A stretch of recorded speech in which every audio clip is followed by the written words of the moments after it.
Olá, bom dia, graça e paz.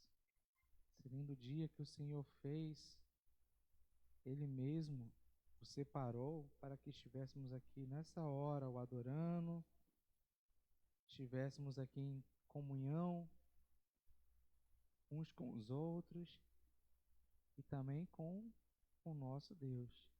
É um privilégio, é uma linda manhã e nós aqui na Igreja Batista Boas Novas, em Vila Isabel, no Rio de Janeiro, nos sentimos honrados com a sua presença. Você que está aí nos visitando, tendo primeiro contato, talvez aí indicado por algum irmão que é seu amigo e que o convidou para que estivesse conosco aqui nessa hora.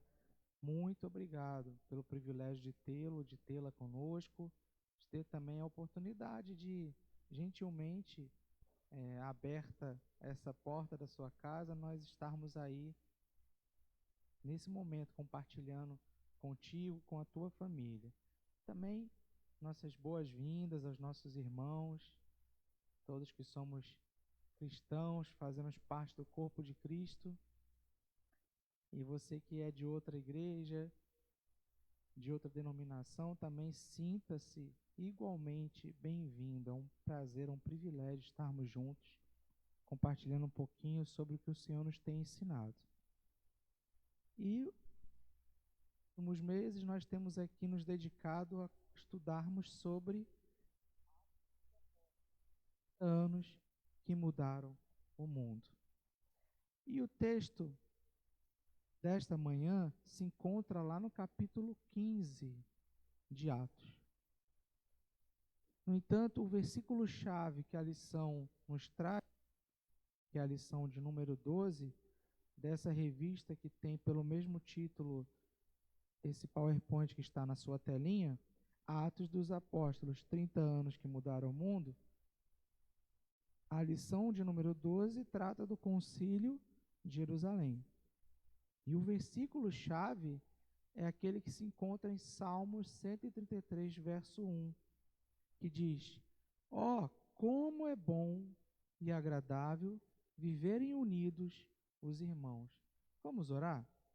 Pai nosso que estás nos céus, graças te damos por mais esse lindo dia, essa oportunidade de buscarmos a Tua palavra, ouvirmos mais de Ti, sermos lembrados e ajustados para andarmos no caminho onde devemos andar, o caminho que o Senhor mesmo tem preparado para os seus e que nos tem orientado a percorrermos para acertarmos o alvo.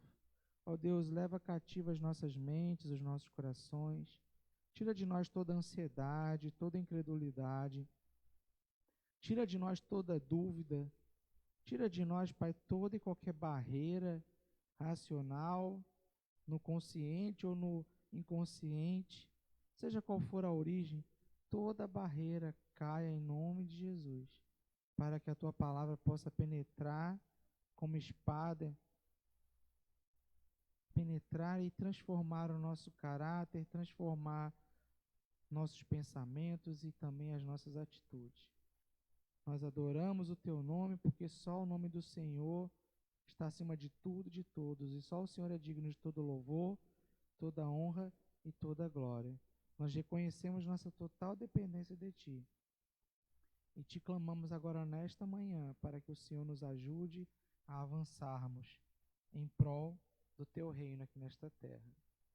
Com o perdão dos nossos pecados, nós oramos em nome do Teu Filho amado, Cristo Jesus, nosso Senhor e nosso Salvador. Amém e amém. Muito bem, meu querido, minha querida. Muito bom, muito importante estarmos juntos, nos dedicando ao estudo da palavra. E vamos avançar. Essa literatura, você que está tendo contato, obrigado. Você que está tendo contato conosco, talvez na primeira oportunidade, ou mesmo que já tenha participado conosco em outras e não disponha da revista, essa literatura é da editora Cristã Evangélica. Você encontra já disponível aí na internet, basta você dar um Google no formato em PDF, tá? E você pode estar aí usufruindo Claro, nenhuma palavra humana, nenhum texto elaborado por mãos humanas, mentes humanas, substitui a palavra de Deus. Você deve sempre ler primeiro a palavra, mas ela nos ajuda. E para complementar essa ajuda, pensando em você que também não teve acesso, nós sempre trazemos esse PowerPoint aqui de forma a facilitar o nosso roteiro. Já que estamos numa viajar, você precisa lembrar do mapa, né? Lembrei aqui da Dora Aventureira, um desenho que eu acompanhei durante muito tempo da minha vida. De vez em quando acompanho até hoje. E tem um mapa. Você não pode percorrer, sair de casa, iniciar uma viagem, e o mesmo vale uma viagem aqui com Deus, né? Que tem origem, tem destino, sem estar preparado, sem estar planejado e sem ter um mapa. Mais uma vez eu lembro o título da lição desta o Concílio de Jerusalém. Para a gente acertar o alvo, a gente tem que primeiro entender que a convivência fraternal deve levar a decisões acertadas na vida da igreja. Somos corpo, cuja cabeça é Cristo Jesus. E as decisões precisam ser decisões ajustadas, dirigidas pelo Espírito de Deus. Mas o Espírito de Deus vai dirigir se nós permitirmos. Se nós abrirmos mão da nossa vontade. Porque a vontade de um nem sempre vai convergir com a vontade do outro. Por isso que a palavra nos lembra que o nosso coração, né, enganoso é. Às vezes a gente pensa, a gente acha o que é bom, o que é certo, o que é melhor, mas será que o que Deus pensa é exatamente isso? A gente vai ver aqui uma característica importante também, marcante ali na igreja primitiva, a igreja que, a partir de Atos dos Apóstolos, foi alicerçada. Já temos visto e sempre bom repetirmos, que é uma igreja que ora, é uma igreja que jejua, é uma igreja que deposita sempre a sua esperança ali na fé, e é uma igreja que não arreda, não abre mão do seu firme alicerce, que é o registro, a informação de que Jesus Cristo é a rocha. Ele é o fundamento da igreja, ele é a pedra angular. Ok?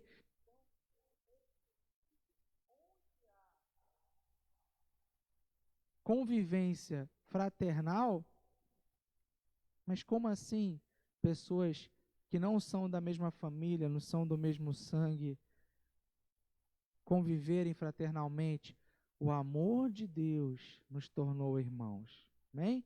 Então, em Cristo, nos tornamos herdeiros e co-herdeiros.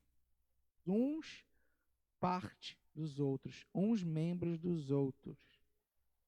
Em nosso meio não pode haver separação. Divergências acontecerão, naturalmente, porque somos homens. Como expliquei, e a palavra registra, às vezes achamos e pensamos de uma forma enquanto o outro de outra. Às vezes eu estou achando que é amarelo, você pode estar achando que é o vermelho, verde. Mas o que é, tirando o de um e do outro, o que é a essência? O que é que Deus quer que nós façamos? Isso primeiro. Segundo, a gente precisa ter noção de que quaisquer questões precisam de avaliação e decisão sob a orientação do Senhor. Não há assunto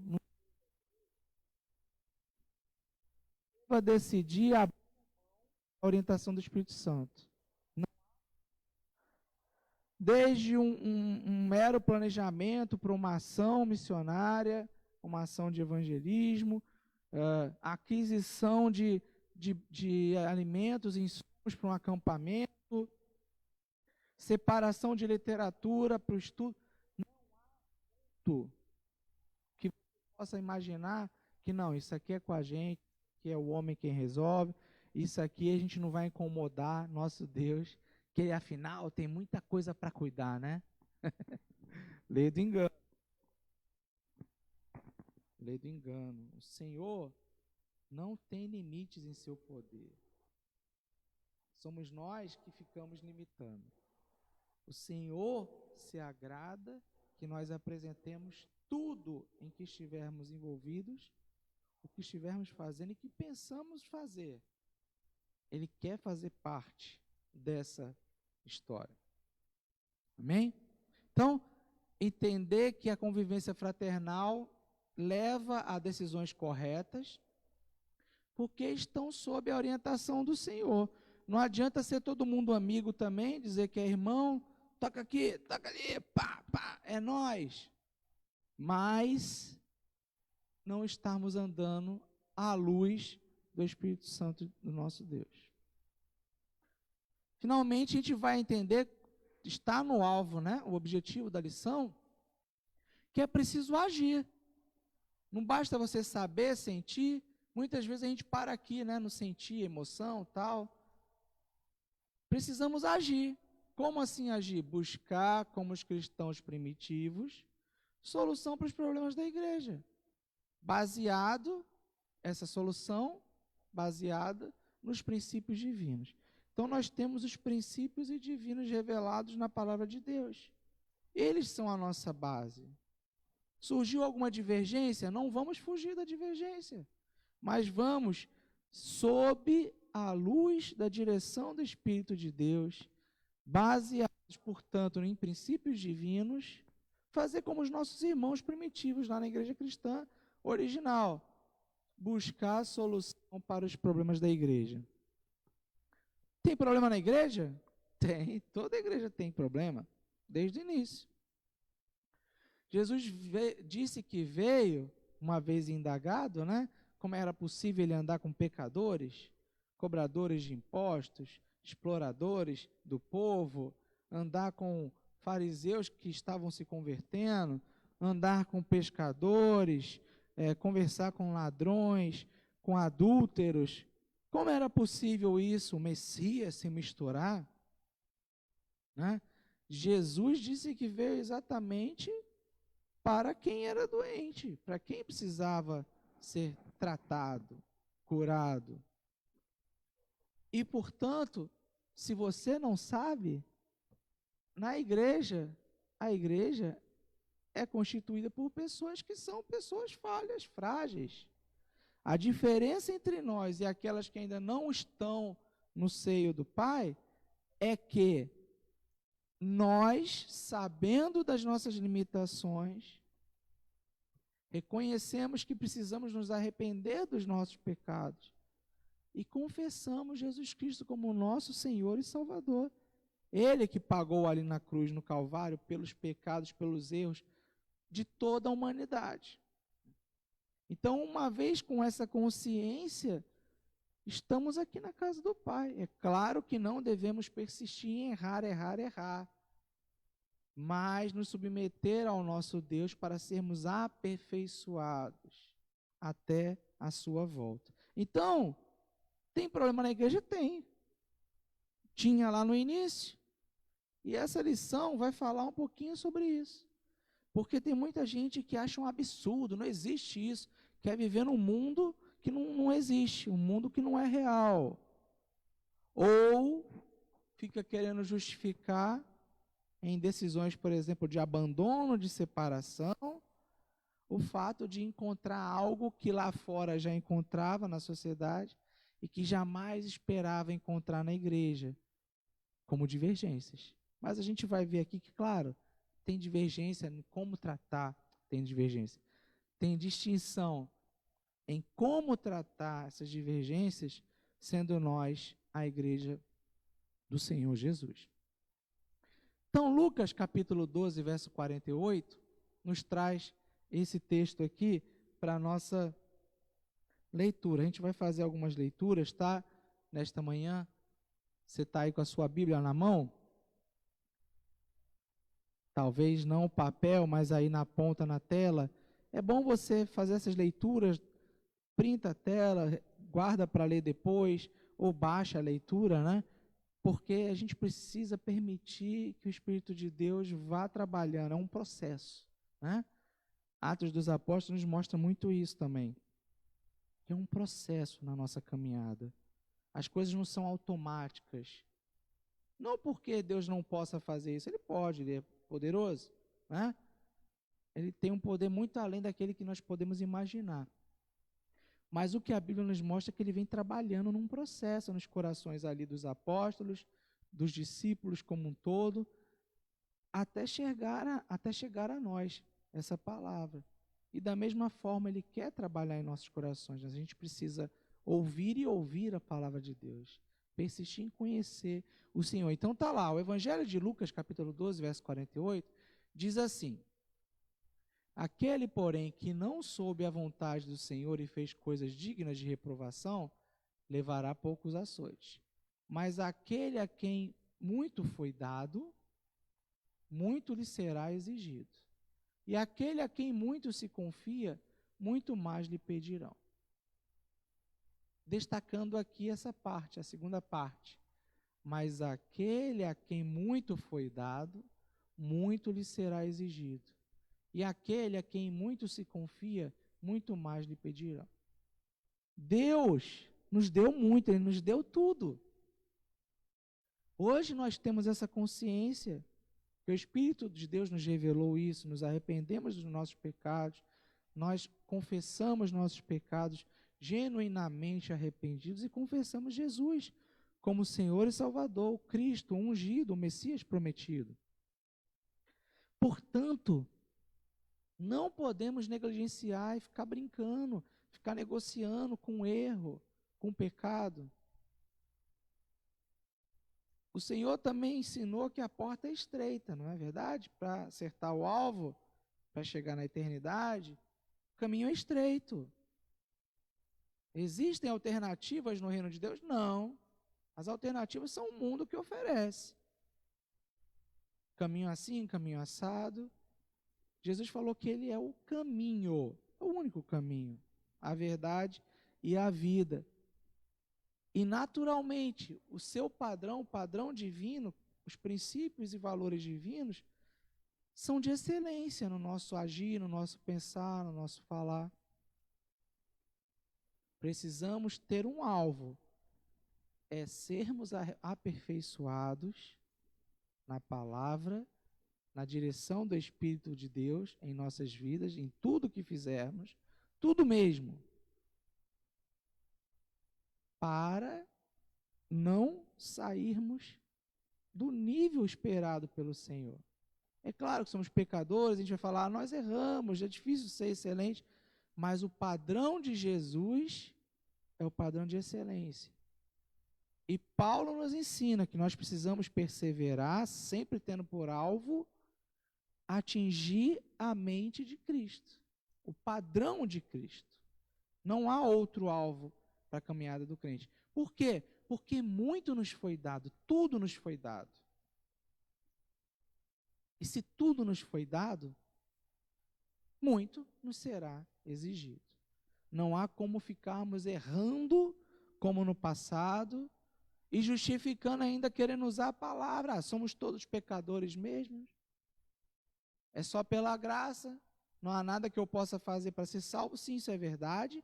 Porém, Deus quer que nós nos convertamos a cada dia dos nossos maus pensamentos, dos nossos maus desejos. Assim nós nos esvaziamos de nós mesmos e somos cheios do Espírito de Deus. Portanto, amado, muito sim vai ser exigido de você e de mim. Mas a excelente notícia é que nem você nem eu estamos sozinhos.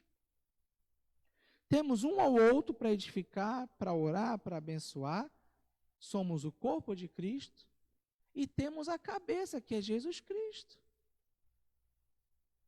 que nos deixou o Consolador, o Auxiliador, seu Santo Espírito, que nos capacita a vencermos toda e qualquer dificuldade, superar todo e qualquer obstáculo. Portanto, meus queridos,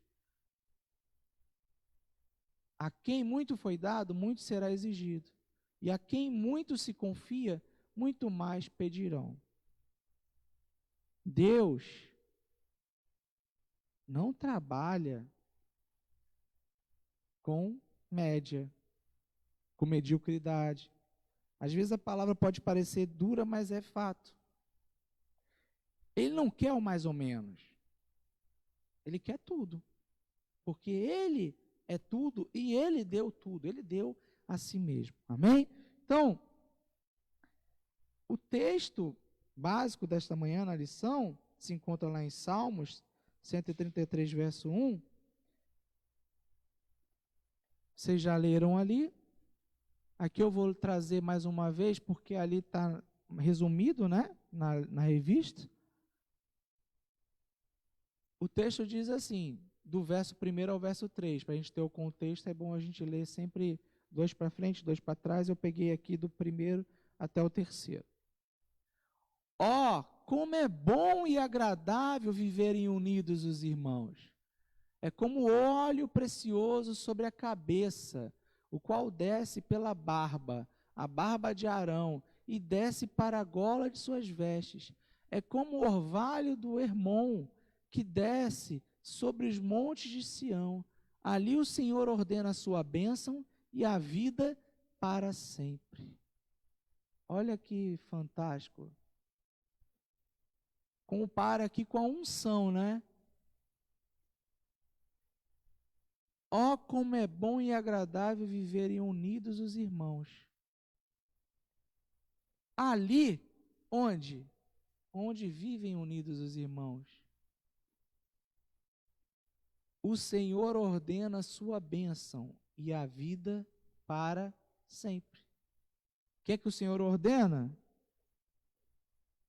Bênção e vida. Onde? Onde vivem unidos os irmãos. Então, a igreja se reunia em assembleia, em corpo, num local de encontro também fisicamente, desde o início. Olha,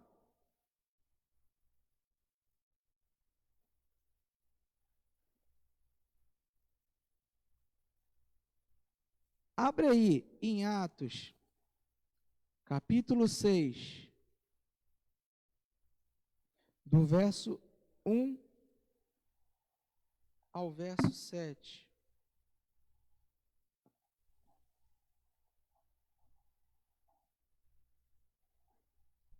Atos 6, do verso 1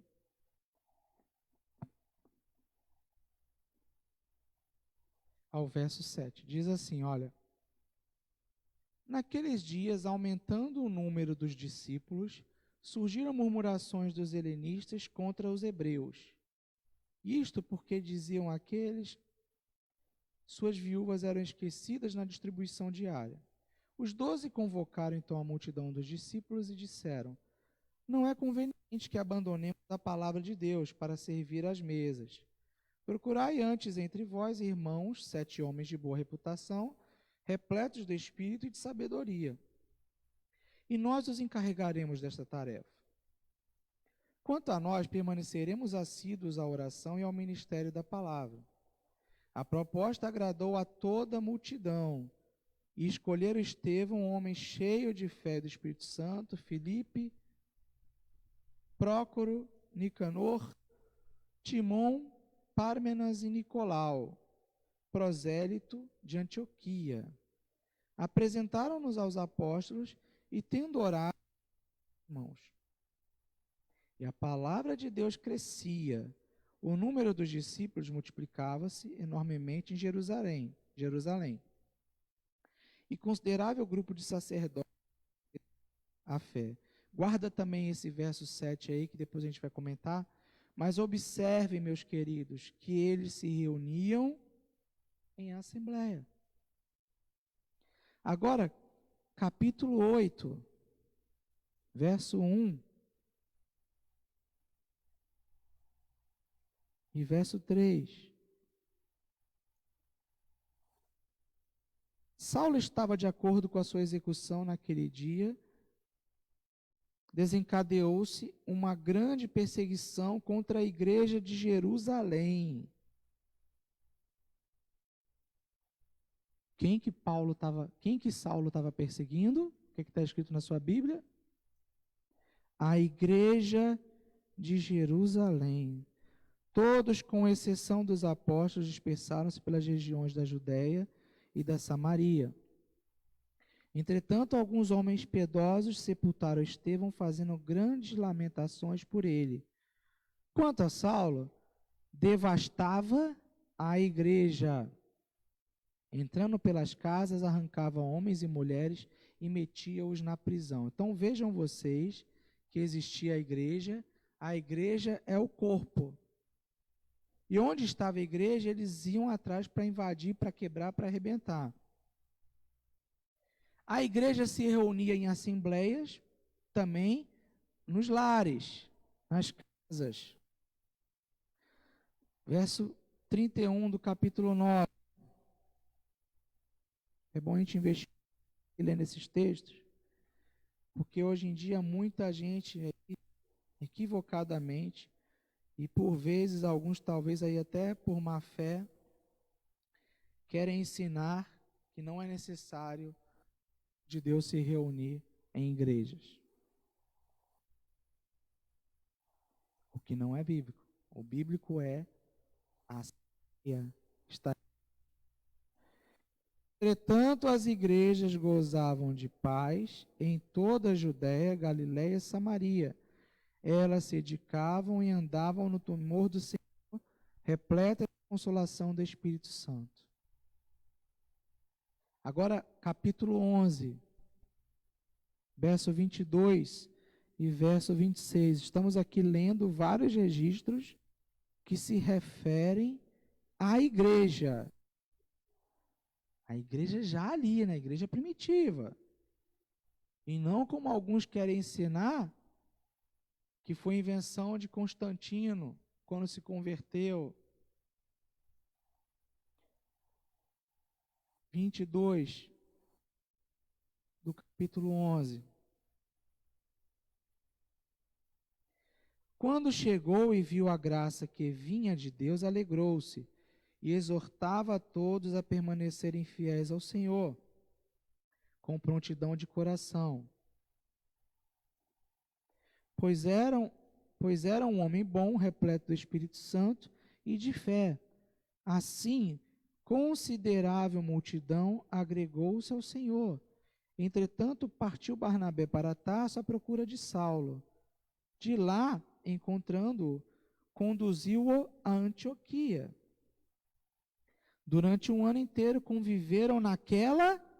Por favor, meu querido, minha querida, o que está escrito na sua Bíblia aí?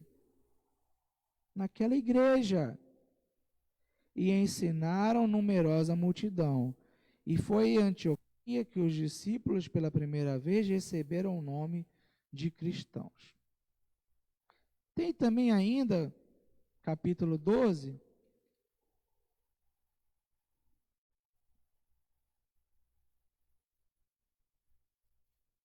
voltar um pouquinho, capítulo 12. Se você não conseguiu anotar aí, depois você está compartilhando os textos que foram mencionados. Verso 1. Ocasião, o rei Herodes começou a tomar medidas visando a maltratar alguns membros da igreja. Assim mandou matar a espada Tiago, irmão de João. E a gente conhece a história. 5. Mas enquanto Pedro era mantido na prisão, quem que estava lá orando por Pedro? A igreja fazia ardentemente oração a Deus em favor dele. E aí, avançando na história, em Efésios, a carta, né, do apóstolo aos irmãos em Éfeso,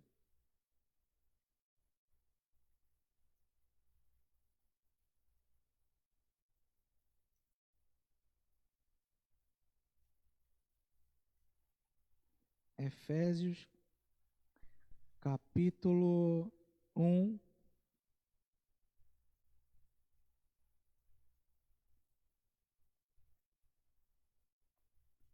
estou puxando aqui porque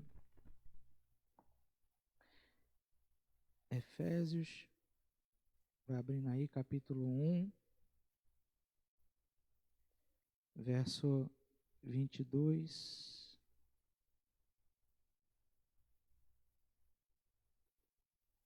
Vinte e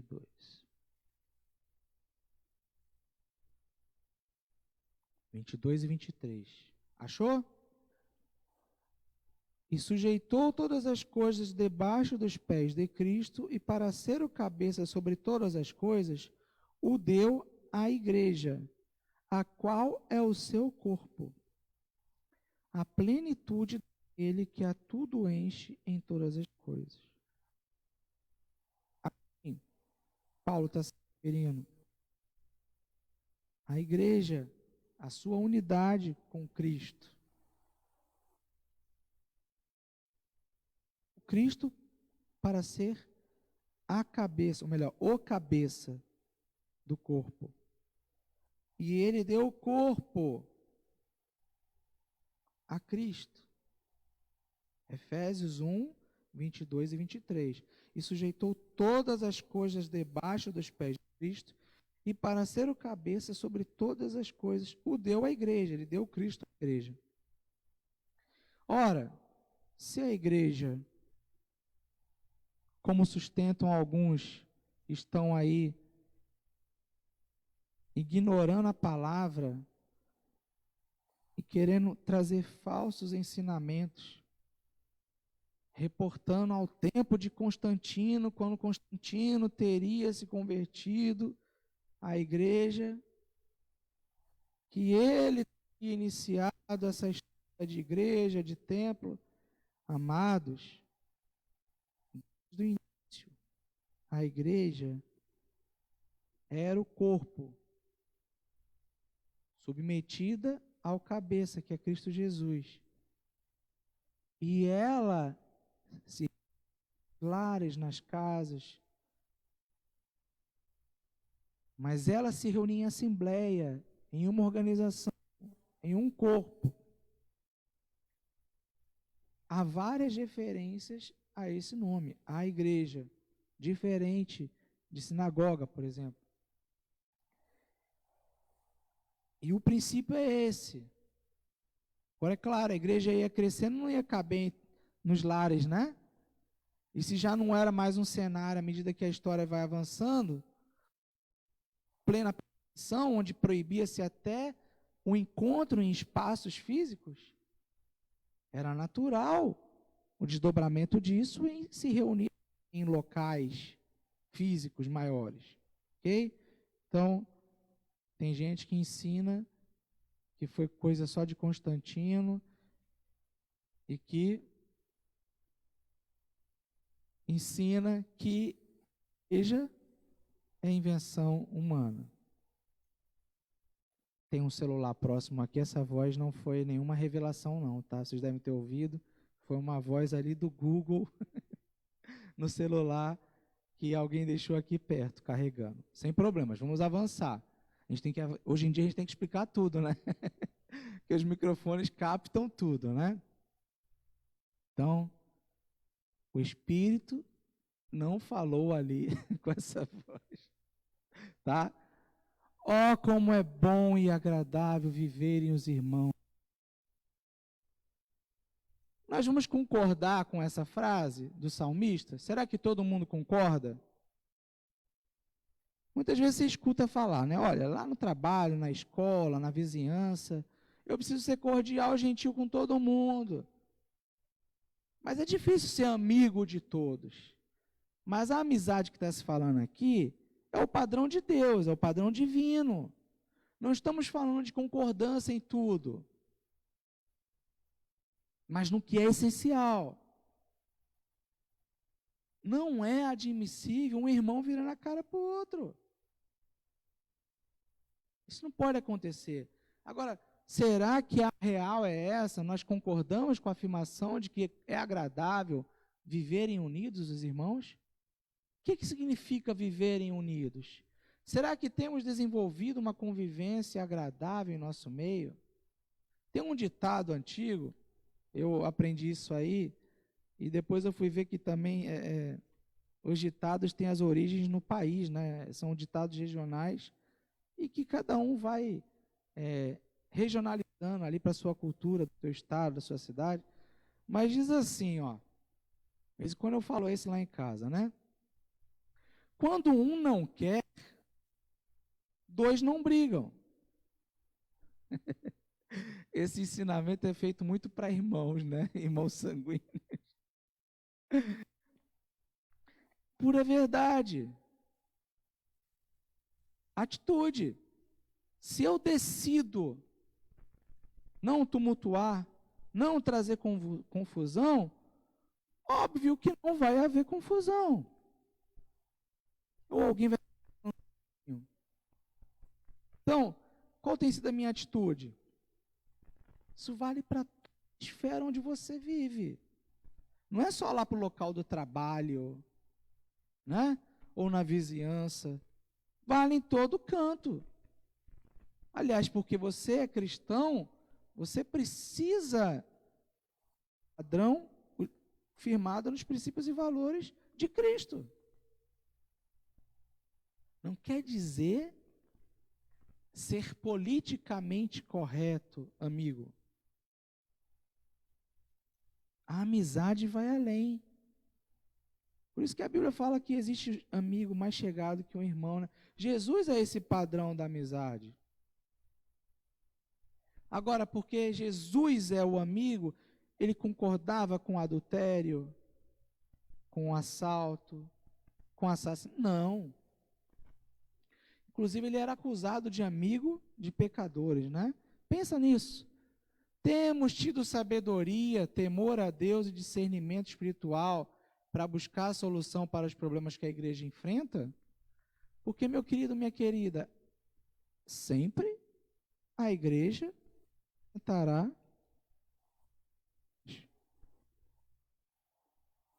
problemas precisam ser solucionados, eles não podem ser ignorados ou usados como justificativa para separação, para divisão. Você já deve ter notado que eu também gosto de esportes, né? E eu gosto de futebol, especialmente. Então, eu lembro de um ditado de um sábio artilheiro. Não é do meu tempo, não, mas eu ouvi isso do meu pai, dos meus tios, dos amigos que viveram. Sou mais novinho, né? Apesar de não parecer muito. Mas teve um jogador célebre aí, artilheiro, na linguagem futebolística, fazedor de gol, e que uma das frases famosas dele foi essa. Ele se dizia um filósofo também, se apresentava como um filósofo, né? Me venha com a problemática que eu volto com a solucionática. Então, problemas existem para serem solucionados. Não pode ser diferente no reino de Deus. Então, avançando aqui no nosso estudo nessa manhã, precisamos ter essa percepção que para solucionar os problemas na comunidade, ou seja, num grupo, né, nós somos um grupo social, problemas esses que vão além dos muros da igreja, mas a sociedade como um todo na qual a gente está inserido, no nosso caso aqui diretamente o Brasil, embora hoje com o avanço da ciência nós somos cidadãos globais, então o que se pensa, o que se fala aqui automaticamente interfere a vida de alguém do outro lado do mundo e vice-versa, né? Mas problemas que afetavam a cristandade como um todo, a solução encontrada pela igreja primitiva foi o quê? Nesse caso, um concílio, cujo modelo é encontrado em Atos 15. A gente vai ver aqui, tá? No detalhe, que problema foi esse, qual foi a solução. Mas, antes de mais nada, vamos para o próximo slide. Mergulhar e entender como era a discussão que estava acontecendo ali narrada no capítulo 15, nos primeiros versículos. Já já a gente vai ler, tá? Mas eu quero contextualizar os irmãos a esse respeito. Então, Antioquia era uma igreja formada por quem?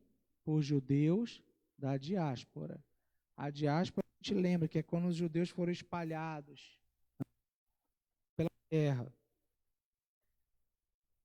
Por exemplo, Barnabé, um judeu natural de Chipre, assim como por gentios. Então, um judeu da diáspora, por exemplo, Barnabé, que era de Chipre. Chipre não estava ali na Judéia, em Israel. Chipre, a gente já viu até o mapa na viagem missionária de Paulo, né? Com Barnabé fora. Entre problemas de comunhão, até que chegaram alguns indivíduos partidários do mosaísmo. Notem bem, entre judeus e gentios não havia problemas. A gente está falando de Antioquia. A igreja lá em Antioquia. Entre os gentios. Que havia sido trabalhada, plantada e em desenvolvimento exatamente por pessoas que não nasceram na terra lá hebraica, mas eram judeus, descendentes. E esses pregavam a sua fé aos gentios. Não havia problema entre eles. Mas a palavra, o texto fala, e aqui a gente repete, chegaram alguns indivíduos partidários do mosaísmo, que são os fariseus, tá? A gente vai ler já já o texto, que queriam obrigá-los todos a viver como se fossem judeus. Obrigar a quem, amados? Aos gentios. As divergências normalmente começam com alguns. É aquele famoso, estão dizendo aí, né? Dificilmente eu assumo que sou eu que penso, que eu quero ganhar força no meu argumento e eu falo, estão dizendo aí, tem gente, né, que está pensando assim. E nesse caso aqui, a gente também não pode condenar. São os irmãos que de origem farisaica, se é que existe esse termo,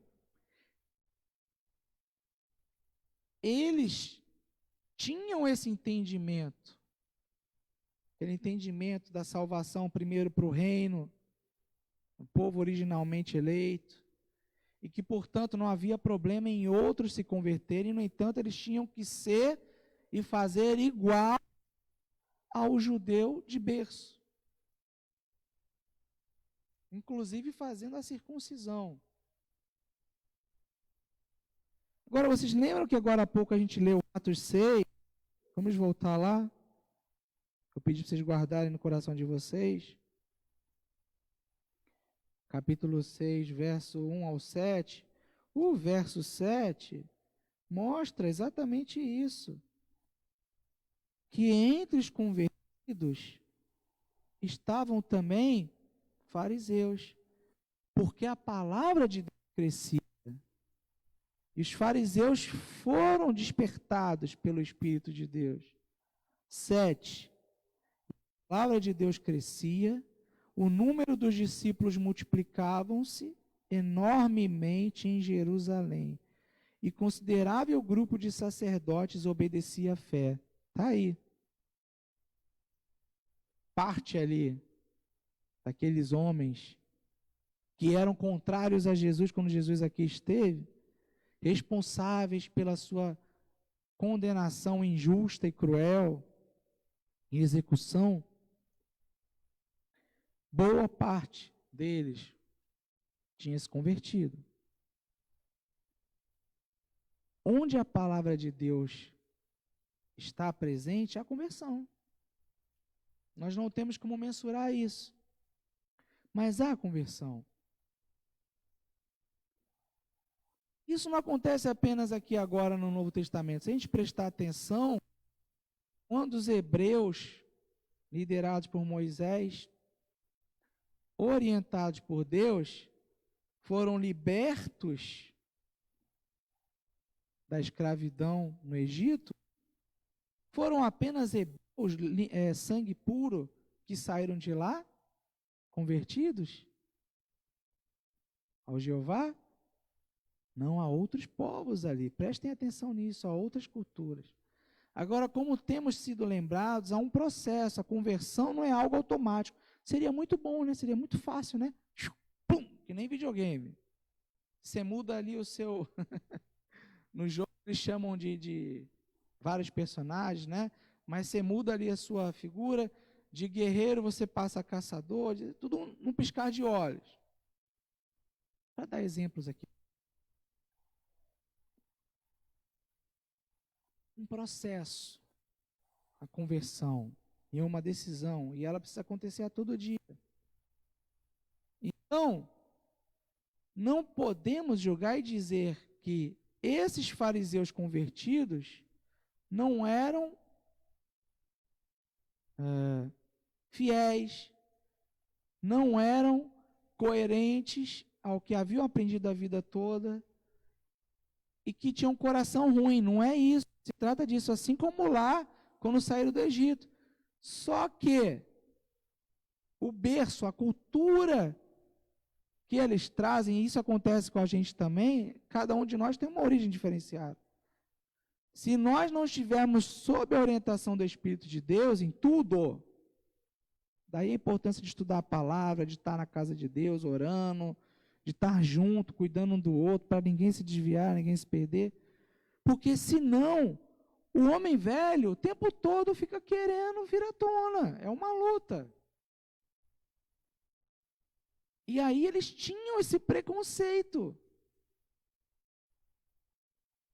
Algo, a princípio, correto, que era seguir a lei de Moisés, o mesmo Deus Jeová revelou isso ao povo de Deus.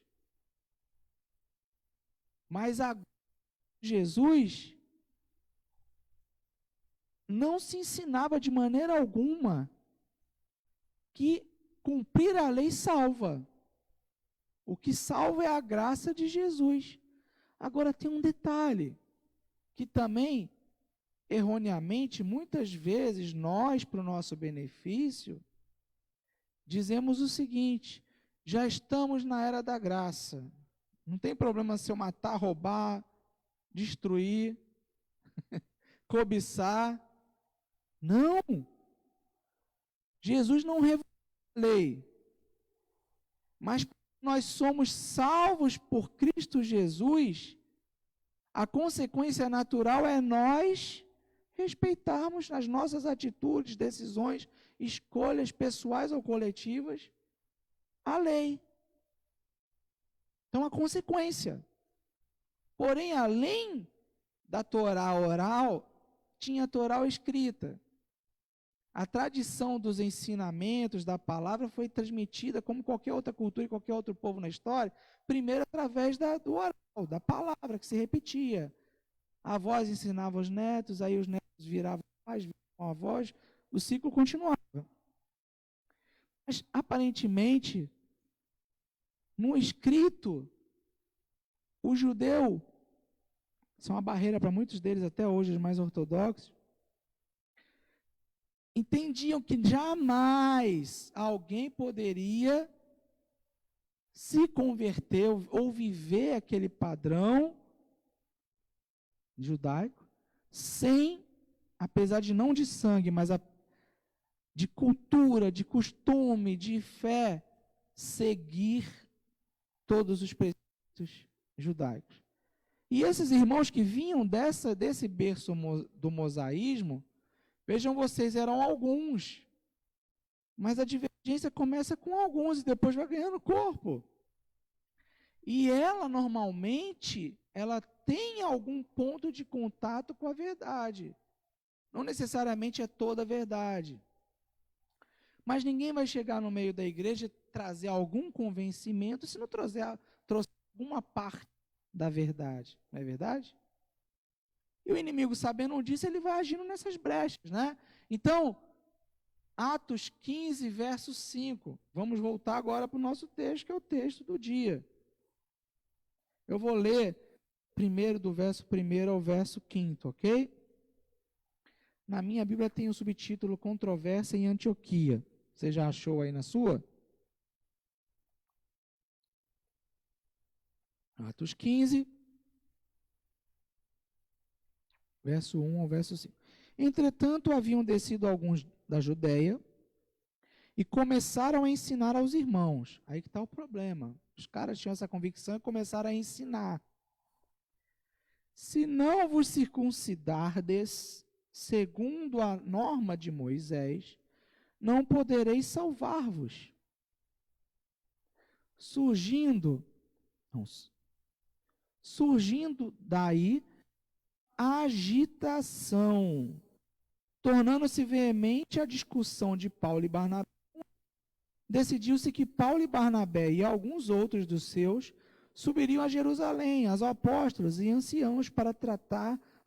Então, despedidos afavelmente pela igreja, esse é um detalhe, afavelmente, em amor, atravessaram a Fenícia e a Samaria, narrando a conversão dos gentios e causando grande alegria a todos os irmãos. A igreja não parava de crescer, ela avançava.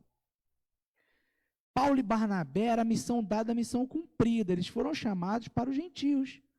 Então eles não podiam de forma alguma aceitar um ensinamento desse, de que o gentio agora tinha que fazer inclusive a circuncisão. Vou falar baixinho, talvez você não saiba o que é circuncisão. As irmãs tapem os olhos e os ouvidos. Mas é cortar uma parte ali do órgão masculino. Ai, que dor, só de imaginar. Deus sabe todas as coisas, né? Por isso que normalmente ele ensinava, né? Ali na tenra idade que esse procedimento fosse feito. Mas não faz mais sentido agora em Cristo Jesus querer impor esse ensinamento para o gentio, que não era judeu, de que, olha, você só vai ser salvo se você fizer uma obra. Que obra que é? Corta aí. Meu querido, minha querida, a igreja, sã consciência, enviou Paulo e Barnabé para Jerusalém, onde estavam quem?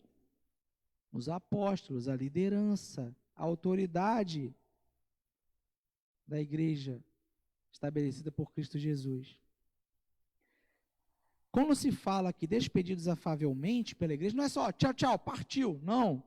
É preparar os irmãos para a viagem, abençoá-los, impor mão, orar, dar recursos. E eles, ao longo do caminho, iam testemunhando o que Jesus tinha feito através deles entre os gentios. Aí o verso 5. Vou repetir o 3, né? Porque eu pausei no 3. Despedidos afavelmente pela igreja, atravessavam a Fenícia e a Samaria, narrando a conversão dos gentios e causando grande alegria a todos os irmãos. Onde a verdade está, onde a palavra avança, onde há união, há alegria.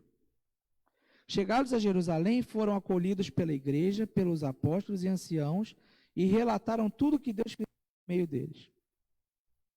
Foram prestar contas, né? Apresentar o relatório e também aproveitar que seja controvérsia. Em os que tinham sido da seita dos fariseus, eles haviam abraçado a fé.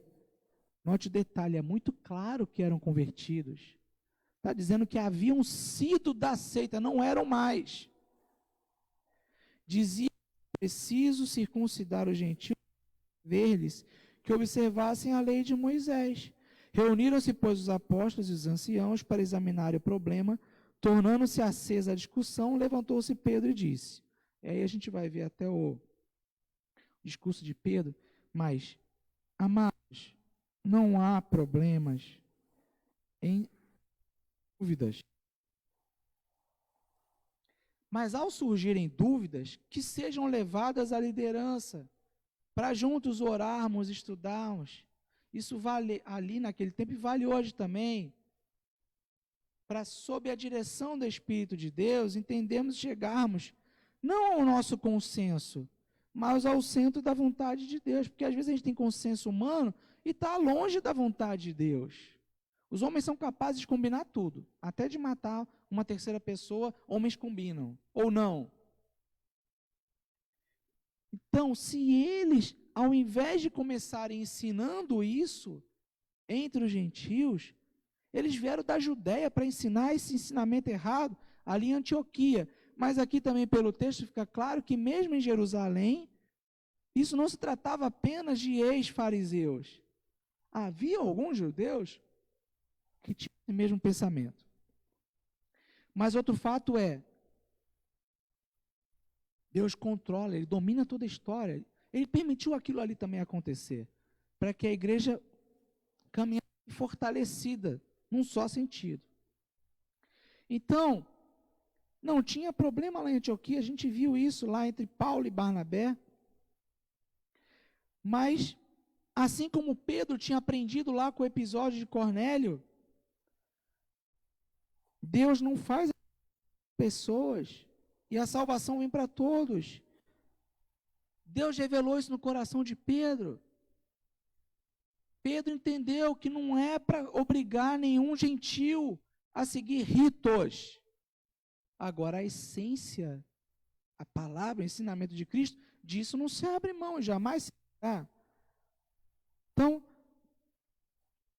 problemas começaram através de mentiras religiosas ou inverdades religiosas. Normalmente é assim. Lembra que eu comentei? Você parte de um ponto inicial que tem alguma verdade. Mas em verdade, não é verdade, que verdade é tudo, é absoluto. Jesus é a verdade. Amém? Então, vamos avançando. Queriam obrigar os pobres gentios a seguirem tudo. E a questão não se tratava apenas de circuncisão, mas outros costumes judaicos eles queriam impor ao gentio que estava se convertido. Ao cara que tinha acabado de ouvir dos ensinamentos de Jesus, dos seus discípulos, dos seus apóstolos, que eles eram livres. E que a salvação é pela graça, e não por realizar obras. Agora eu te pergunto, será que esse tipo de situação não existe hoje no mundo pós-moderno ainda? O tempo todo. É só ligar a televisão, o rádio, acessar, dar um clique na internet, a gente vai ver gente se vangloriando que fez isso, fez aquilo, aquilo outro. Eu sou bom. Olha, todos os caminhos levam para o céu, é só fazer o bem. Será? Bom, diz um outro ditado que de boas intenções o inferno está cheio. Certamente está. Mas olha, Gálatas 2, verso 1, verso 2. Isso mais adiante, o apóstolo fazendo referência a essa questão aí, relacionado também à prisão de religiosidade, né? Vamos ler aqui. 14 anos, você anotou? Gálatas 2, verso 1, verso 2. 14 anos depois, fui outra vez a Jerusalém com Barnabé, levando também Tito. Fui em obediência a uma revelação. Então, Paulo foi obediente a quem? A Deus. O Espírito revelou para ele. Por isso que ele saiu com Barnabé da igreja em paz, afavelmente. Ninguém foi chutado de lá. Ninguém saiu de mal, carinha virada. E lhes apresentei o evangelho que prego entre os gentios, mas isso fiz em particular aos que pareciam de maior influência, para não correr ou ter corrido em vão. Paulo podia até estar chateado com aquela história, porque Paulo e Barnabé era missão dada, missão cumprida. Ele entrava, era para conquistar, porque Deus encheu e o fez assim. Então ele não admitia perder tempo, energia, do ponto de vista humano, eu posso aqui dizer, com discussões que queriam impor ao convertido de outra nação, de outro povo, que ele tinha que fazer os ritos judeus. Ninguém podia conhecer melhor do que ele entre os gentios a cultura, os ensinamentos judaicos do que Paulo, criado aos pés de Gamaliel ali, né? Então, porém, contudo, entretanto, o Espírito mandou Paulo ir. Paulo foi obedientemente, mas ele não perde viagem. Ele focado em correr, mas não correr em vão. Então o texto mostrou aqui que à medida que ele viajava, ele ia contando. E ele procurava mostrar o que Deus estava fazendo entre os gentios. Olha a estratégia de Deus em ação aí, olha.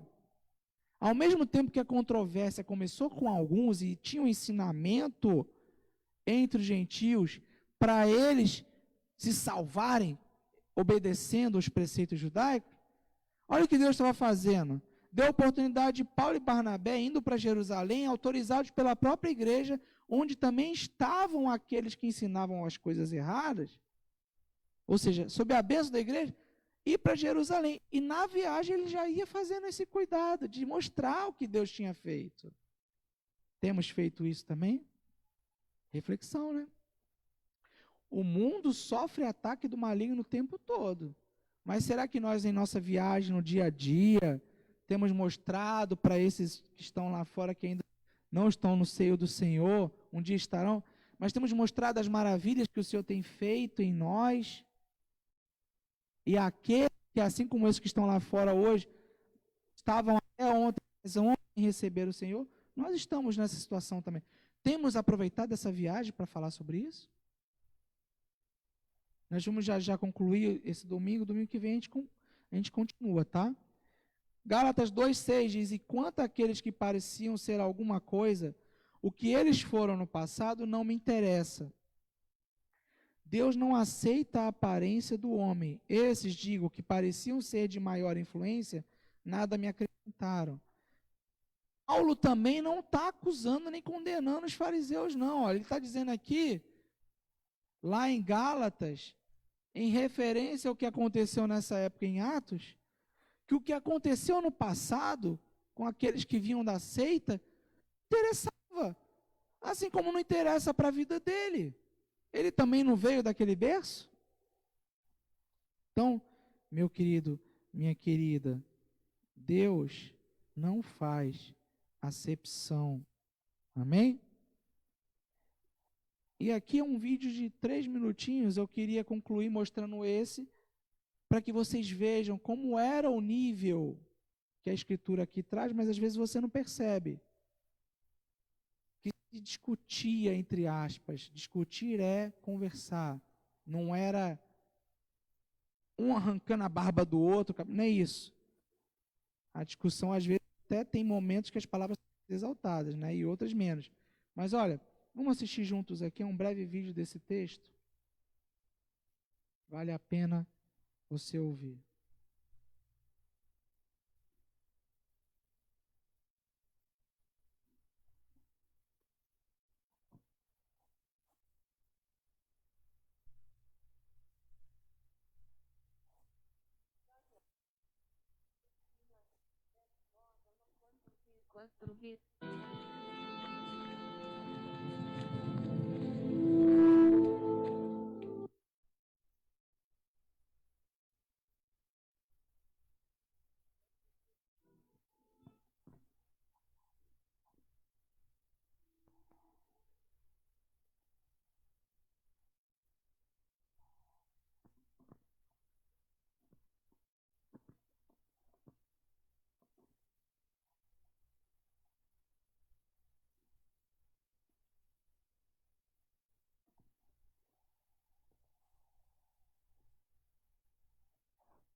Conectado a laptop 7J Galaxy Note 9, iPhone de Alan Andrade Luz Desktop Juno 7F, Galaxy S9 Lucy, iPhone de Ariane, LG Cam 0 novo. Meus queridos, deu um problema técnico aqui agora, ele não está identificando o som. No próximo domingo a gente apresenta para vocês, tá bom? é porque se aproximou um outro celular e aí ele puxou no Bluetooth do outro. A gente também vai mandar no link no Facebook, vocês podem assistir. Mas é a narrativa do texto, né? Conforme a imagem que você está aí assistindo. Sem o áudio não faz sentido, porque está em português, é bom vocês ouvirem, ok? Mas existir problema, divergência, é algo normal. O que não é normal é permanecer no problema, na divergência. Dizem alguns pensadores, na revista, tem lá o registro de Charles, na semana que vem eu vou mostrar o slide, que uma igreja que não tem problema, bom sinal não é. Ele chega a ser contundente e dizer que é uma igreja morta.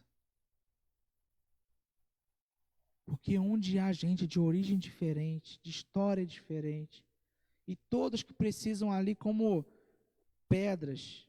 Eu fui escoteiro, né? E em acampamentos a gente aprende isso, sobrevivência.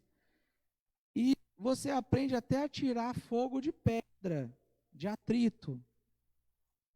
Mas para que haja o fogo ali na escuridão, numa noite, no meio da floresta ou do deserto, você precisa aquecer seu corpo, você precisa assar alimentos, você precisa do fogo.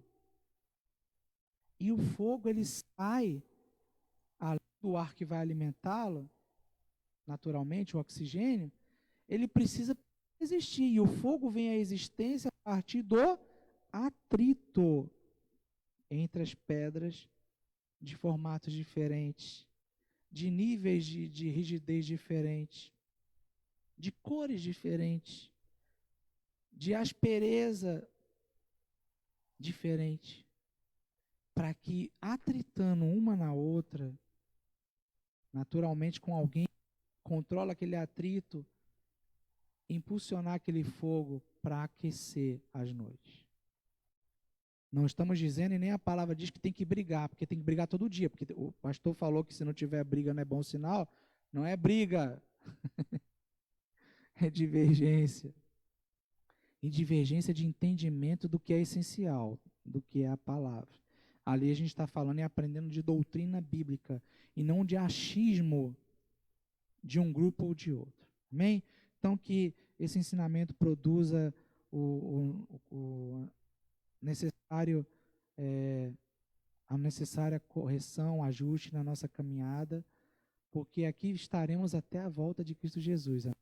Precisamos estar sob a sua direção e subordinados à sua vontade. Oremos. Pai querido, Pai amado, obrigado por esse dia, obrigado que o Senhor é muito bom, seu amor se expressou ali de tal maneira que o Senhor deu o seu Filho para a nossa salvação, a salvação de todo que nele crê. Obrigado, Pai, porque pela graça nós somos salvos, não há nada que nós tenhamos que fazer para sermos salvos. Mas, Pai, também obrigado pelos teus ensinamentos, a tua lei, a tua palavra, que nos apontam o caminho de acertarmos o alvo.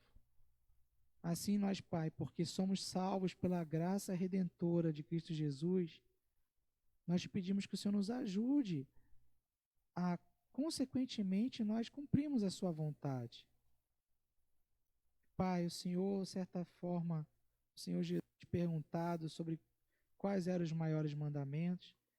Ele ali não revogou os mandamentos ensinados a Moisés e ao povo, mas ele os resumiu em 2, mostrando a importância de nós amarmos ao nosso Deus acima de tudo e acima de todos, e amarmos ao nosso próximo como a nós mesmos. Ó Deus, nos ajuda a amarmos. E amar é obedecer também ao Senhor e ao seu preceito.